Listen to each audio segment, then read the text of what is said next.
Hello everyone, welcome to Global Online. This is Ankita Sood. So NTA UGC net paper 1 preparation में higher education system unit में आज हम देखेंगे कुछ important commissions यानी कि कुछ जरूरी आयोग जो कि शिक्षा को बेहतर बनाने के लिए बनाए गए थे। इस सेशन में हम सबसे पहले देखेंगे कि कमीशन क्या होते हैं, क्यों इनको बनाया गया, क्या इनकी इंपॉर्टेंस होती है। उसके साथ ही 3 इंपॉर्टेंट कमीशंस यहाँ पर आज डिस्कस होने वाले हैं, जिसमें पहला है वुड्स डिस्पैच यानी कि वुड घोषणा पत्र, हंटर कमीशन यानी कि हंटर आयोग और यूनिवर्सिटी एजुकेशन कमीशन यानी कि विश्वविद्यालय शिक्षा आयोग।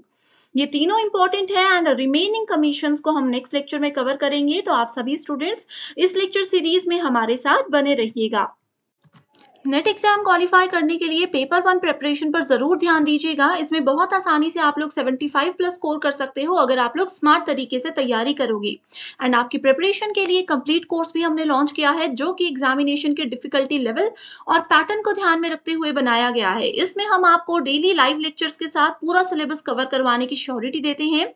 हिंदी एंड इंग्लिश दोनों लैंग्वेजेस में कोर्स अवेलेबल है। दोनों के अलग अलग लाइव लेक्चर्स आपको मिलेंगे जिसमें स्मार्ट ट्रिक्स के साथ बहुत आसानी से आपके सारे कॉन्सेप्ट्स क्लियर करवाए जाएंगे। साथ ही यहाँ पर आपको फुल सिलेबस नोट्स पीडीएफ के फॉर्मेट में मिलेंगे जो कि आसानी से मोबाइल या लैपटॉप में डाउनलोड हो सकते हैं।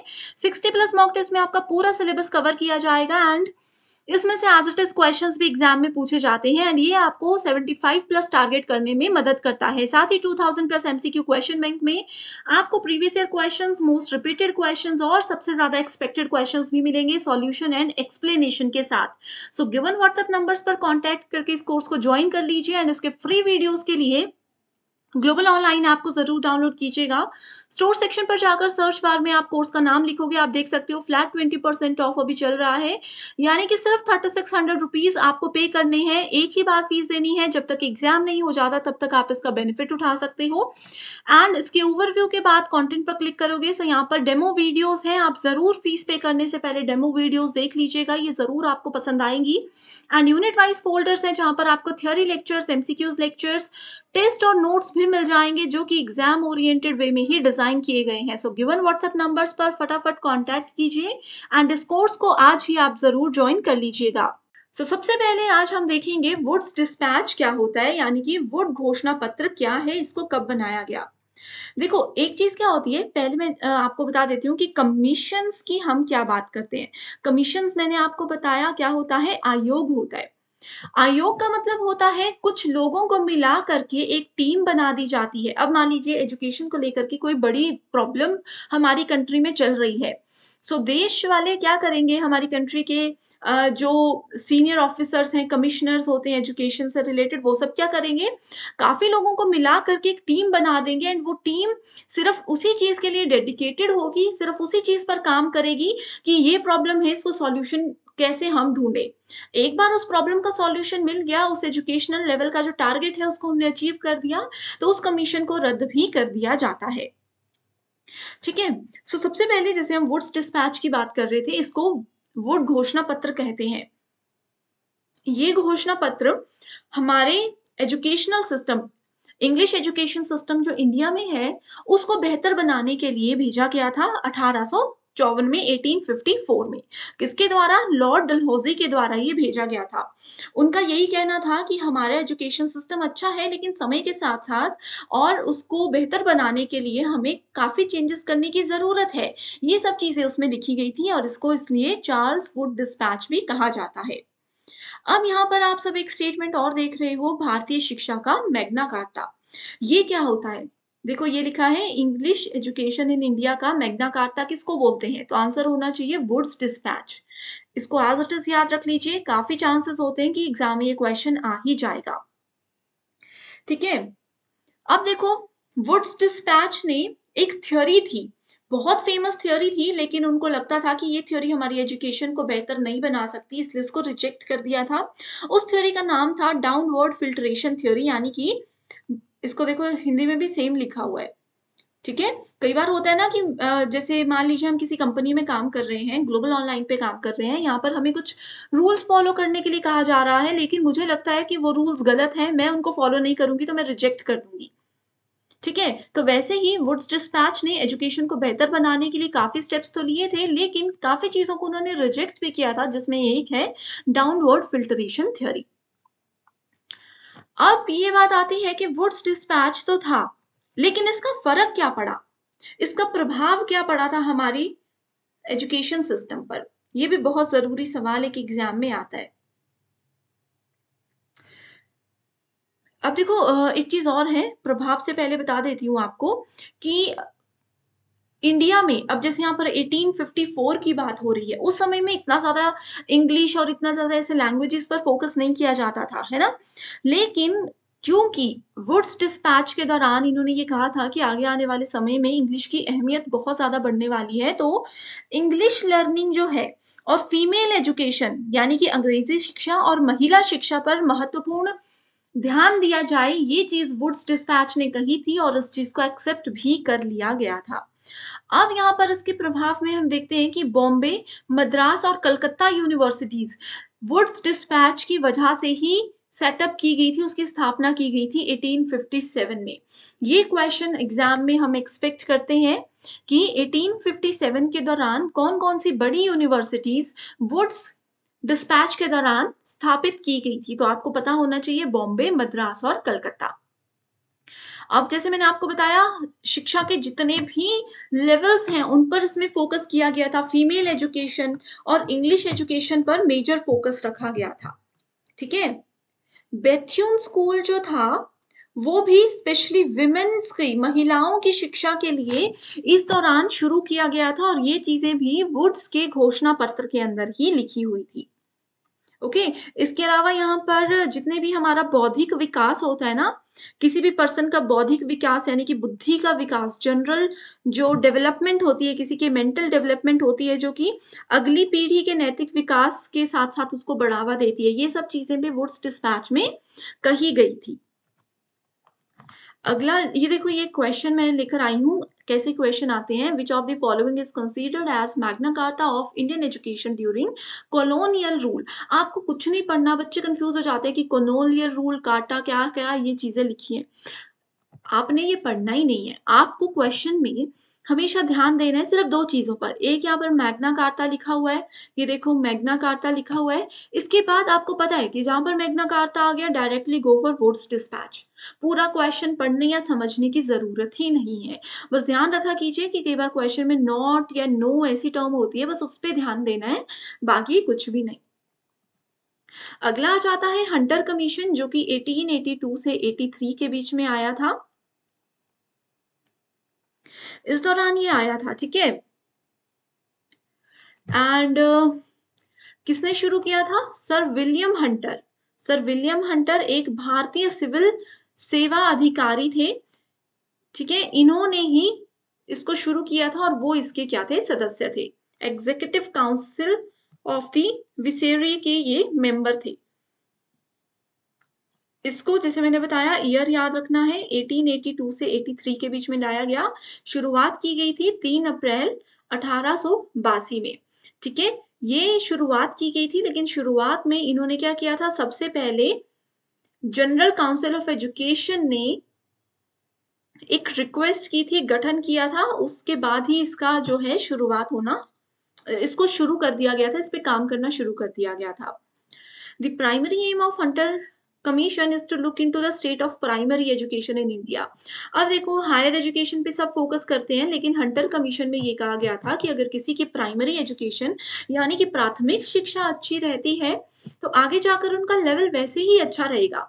एक होता है ना जो बच्चा बेसिक्स अगर जिन स्टूडेंट्स के क्लियर होंगे, अब जैसे मैं देखो आप लोग बोलते हो मुझे कि मैम अभी एग्जाम में कम टाइम है तो आप हमें थ्योरी क्यों करवा रहे हो, तो मैं यही चीज कहती हूँ कि अगर आपकी बेसिक चीजें क्लियर हैं, अगर आपकी थ्योरी कॉन्सेप्ट्स क्लियर है, तो एमसीक्यू थोड़ा सा घुमा करके भी पूछा जाएगा ना, तो भी आप आंसर दे पाओगे।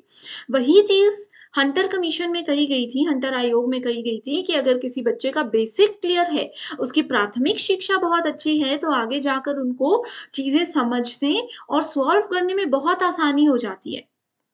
सबसे पहले इन्होंने प्राथमिक शिक्षा पर ध्यान दिया था और उसके बाद माध्यमिक और उच्च शिक्षा यानी कि बाद में सेकेंडरी और हायर एजुकेशन पर भी धीरे धीरे ध्यान देना शुरू कर दिया गया था।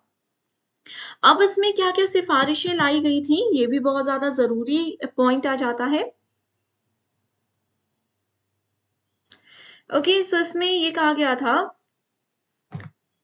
Gradual withdrawal of government from direct emphasis in secondary education, यानी कि माध्यमिक शिक्षा सेकेंडरी एजुकेशन जो होती है उसके प्रत्यक्ष उद्गम के लिए एकदम से जो विड्रॉल उसका हो रहा है, उद्यम जो हो रहा है, उससे सरकार की धीरे धीरे वापसी हो रही थी।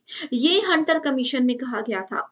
और दूसरी सिफारिश इसकी ये थी कि सरकार के द्वारा कुछ माध्यमिक विद्यालयों का रखरखाव सहायता प्राप्त विद्यालयों के लिए मॉडल के रूप में किया गया था। अब देखो, आप लोगों को ये तो पता है ना, इंडिया में भी प्राइमरी स्कूल्स बहुत ज्यादा हैं जहां पर फ्री एजुकेशन दी जाती है। पहले 5th क्लास तक बच्चों को फ्री एजुकेशन दी जाती थी, फूड प्रोवाइड करवाया जाता था लंच में, है ना। इसके बाद क्या हुआ, धीरे धीरे उनको लगा कि हाँ, एजुकेशन से हमारी कंट्री में फर्क पड़ रहा है, तो धीरे धीरे वो 8th क्लास तक बढ़ गया, secondary education, higher secondary education, इस तरीके से ये चीजें बढ़ती गई और ये सब रिकमेंडेशंस हंटर कमीशन के द्वारा ही दी गई थी। ओके, सो इसके कुछ इंपॉर्टेंट पॉइंट्स यही हैं। अब हंटर कमीशन में यह भी कहा गया था कि जो प्राथमिक शिक्षा है, ओवरऑल तो पॉइंट आपने यही याद रखना है कि प्राथमिक शिक्षा की जब भी बात होगी तो हंटर कमीशन ही होगा। विमेन एजुकेशन की जब भी बात होगी, ठीक है, और इंग्लिश एजुकेशन की जब भी बात होगी, सो वो वुड्स डिस्पैच ही आपका हमेशा आंसर होगा। सो हंटर में ये कहा गया था कि प्राथमिक शिक्षा पर इसमें विशेष ध्यान दिया जाए और स्टूडेंट्स का और जो शिक्षा की स्थिति है हमारे देश में उसको भी इवैल्यूएट किया जाए और उसको इम्प्रूव किया जाए, उससे रिलेटेड क्या क्या स्टेप्स होने चाहिए थे वो भी सब इसमें कहा गया था। ओके, इसके अलावा जो भी हमारे शिक्षा का क्षेत्र है उसमें जो भी धार्मिक मिशनरियां हैं उनके कार्य का भी यहाँ पर मूल्यांकन किया गया था हंटर कमीशन में। अगला कमीशन आ जाता है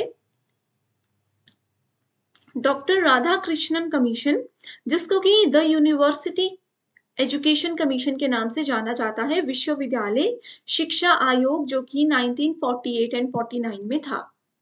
ये हमारे स्वतंत्रता इंडिया जब आजाद हुआ था उसके बाद पहला शिक्षा का सबसे पहला आयोग ये था।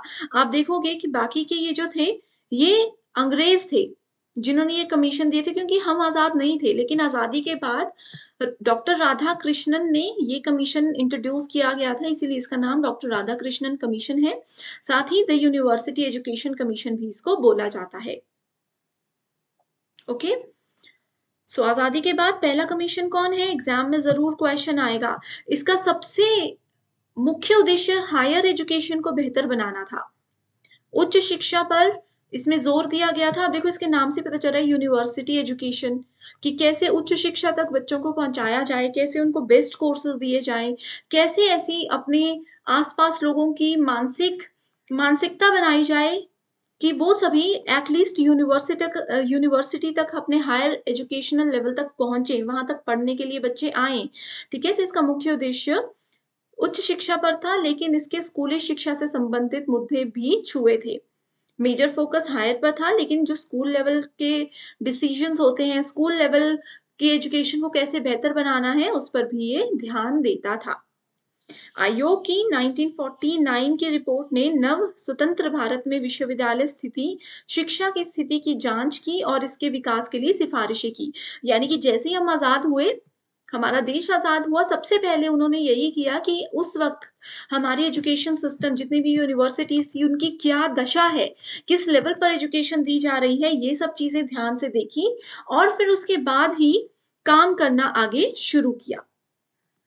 ये देखो एक क्वेश्चन है, the university education commission was set up 1984 under the chairmanship of, किसकी अध्यक्षता में किया गया था, डॉक्टर एस राधाकृष्णन की अध्यक्षता में ये हुआ था। इसके अलावा इसमें कुछ इंपॉर्टेंट पॉइंट्स ये भी है, इसमें ना बहुत सारे सिफारिशें दी गई थी हायर एजुकेशन को बेहतर बनाने के लिए, लेकिन वो पहले सिफारिशें सिर्फ ऐसी ही होती थी। उसके बाद उन्हीं सिफारिशों को एक रिपोर्ट के रूप में अगस्त 1949 में प्रेजेंट किया गया था लोगों के सामने, और फिर उसको कमीशन एक फाइनली बना दिया गया था। इन्होंने क्या किया, ऐसे नहीं है कि डायरेक्टली इंडिया लेवल की यूनिवर्सिटीज पर फोकस किया, पहले इन्होंने स्टेट लेवल की यूनिवर्सिटीज पर फोकस किया, उनको एग्जामिन किया ठीक है? उनकी जाँच की पहले कि कौन-सी यूनिवर्सिटी किस लेवल पर है, क्या उनको इम्प्रूवमेंट की ज़रूरत है। ऐसे करते-करते उन्होंने पहले स्टेट वाइज़ यूनिवर्सिटीज़ देखी, फिर ओवरऑल इंडिया का एनालिसिस किया और उसके बाद ही अगस्त 1949 में ये रिपोर्ट फिर जारी कर दी गई थी। ठीक है स्टूडेंट्स? यूनिवर्सिटी एजुकेशन की जितनी भी डेवलपमेंट से रिलेटेड काम है, वो सब इसमें किए गए थे एंड ऐसा नहीं है कि ये सिर्फ रिपोर्ट आई 1948 में और 49 में ये चीज़ें खत्म हो गई, इनके जो गोल्स थे, जो लक्ष्य थे, वो अचीव हो गए, ऐसा नहीं था। लगभग 10 से 12 साल इस पूरे काम में लग गए थे अपनी हायर एजुकेशन पॉलिसी और हायर एजुकेशन सिस्टम को बेहतर बनाने के लिए। Okay, so I hope students अभी तक मैंने जितना पढ़ाया है वो क्लियर है। इतने 3 कमीशंस में कोई भी डाउट है, कोई भी क्वेरीज है, मुझे ज़रूर पूछिएगा। पेपर 1 के साथ-साथ पेपर 2 प्रिपरेशन के लिए कंप्लीट कोर्सेज़ भी अवेलेबल है। सब्जेक्ट्स की लिस्ट आपके सामने है एंड इन सभी सब्जेक्ट्स में हम आपको फुल सिलेबस वीडियो लेक्चर्स देते हैं जो कि एग्जाम ओरिएंटेड वे में बनाए गए हैं। एग्जाम के लिए कौन-कौन से पॉइंट्स इंपॉर्टेंट है, कैसे ट्रिक्स के साथ आप कॉन्सेप्ट्स को याद रख सकते हो, ये सब चीज़ें यहाँ पर कवर की गई हैं। Full syllabus notes PDF format में मिलेंगे। क्वेश्चन बैंक है यहाँ पर जिसमें से as it is questions exam में आते हैं एंड मॉक टेस्ट मिलेंगे जिसमें पूरा सिलेबस कवर किया गया है एंड ये मॉक टेस्ट आपकी फाइनल प्रिपरेशन में आपको बहुत हेल्प करते हैं। इस कंप्लीट कोर्स की फीस 7,000 रुपीज है। एग्जाम तक ये वैलिड रहेगा एंड सबसे खास बात ये है कि इसके साथ कंप्लीट पेपर 1 हम आपको बिल्कुल फ्री प्रोवाइड करवाते हैं, यानी कि पेपर 1 के लिए एक्स्ट्रा 3600 रुपीज आपको पे नहीं करना होगा। सिर्फ 7,000 रुपीज में आपको पेपर 1 एंड पेपर 2 का कंप्लीट कोर्स हम प्रोवाइड करवाते हैं। सो गिवन व्हाट्सएप नंबर्स पर कॉन्टैक्ट करके आप इस कोर्स को जल्दी से ज्वाइन कर लीजिए। So thank you so much everyone for watching this video and I wish you all the very